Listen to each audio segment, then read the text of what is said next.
বন্ধুরা, আপনি কি জানেন একটি শিশুকে নামাজের প্রতি আগ্রহী করে তোলা যায়? আজ আমরা শুনব এক অদ্ভুত সুন্দর কাহিনী, যা আমাদের শেখায় কিভাবে ভালোবাসা আর সৃজনশীলতা দিয়ে একটি শিশুকে নামাজের প্রতি আগ্রহী করে তোলা যায়।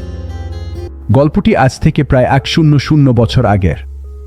বর্তমান পাকিস্তানের মুলতান অঞ্চলের এক ছোট গ্রামে জন্ম নেন এক শিশু, যার নাম রাখা হয় ফরিদ উদ্দিন মাসুদ। ফরিদের মা কুরসুম বিবি ছিলেন অত্যন্ত পরহেজগার এক নারী।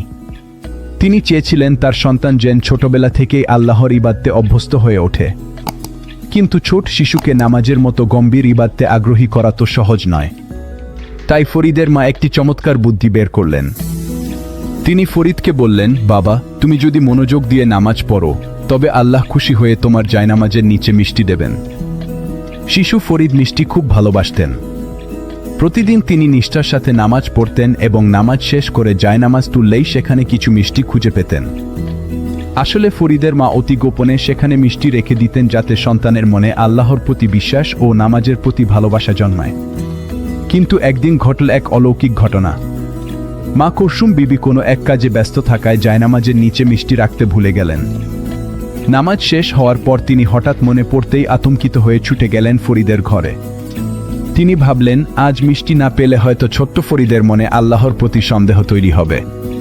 কিন্তু ঘরে ঢুকে মা যা দেখলেন তাতে তিনি স্তব্ধ হয়ে গেলেন। তিনি দেখলেন ফরিদ মনের সুখে মিষ্টি খাচ্ছেন।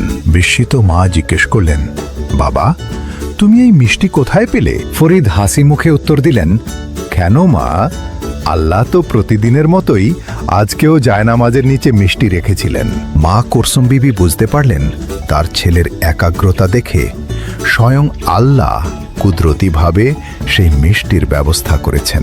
এই ঘটনার পর থেকেই তাকে সবাই গঞ্জে শকর বা মিষ্টির ভাণ্ডার উপাধিতে ডাকতে শুরু করে। বন্ধুরা, মনে রাখবেন, এই গল্পটি সরাসরি কোনো নববীয় হাদিস নয়, বরং এটি ইসলামী ইতিহাসের এক মহান ওলির জীবনের একটি কারামত বা অলৌকিক ঘটনা। তবে ফরিদের মায়ের এই পদ্ধতি আমাদের একটি দারুণ শিক্ষা দেয়। শিশুদের নামাজের জন্য জোর না করে তাদের মনে নামাজের প্রতি ভালোবাসা আর আগ্রহ তৈরি করা কতটা জরুরি তা আমরা এই গল্প থেকে শিখতে পারি। সুন্নাহ অনুযায়ী শিশুদের 7 বছর বয়স থেকেই নামাজের শিক্ষা দেওয়া উচিত, আর বাবা ফরিদের মা ঠিক সেই বয়সেই এই অভিনব পদ্ধতি অবলম্বন করেছিলেন। কেমন লাগলো বাবা ফরিদের এই অলৌকিক কাহিনী? কমেন্টে আমাদের জানান এবং এমন আরও ভিডিও পেতে সাবস্ক্রাইব করুন। ধন্যবাদ।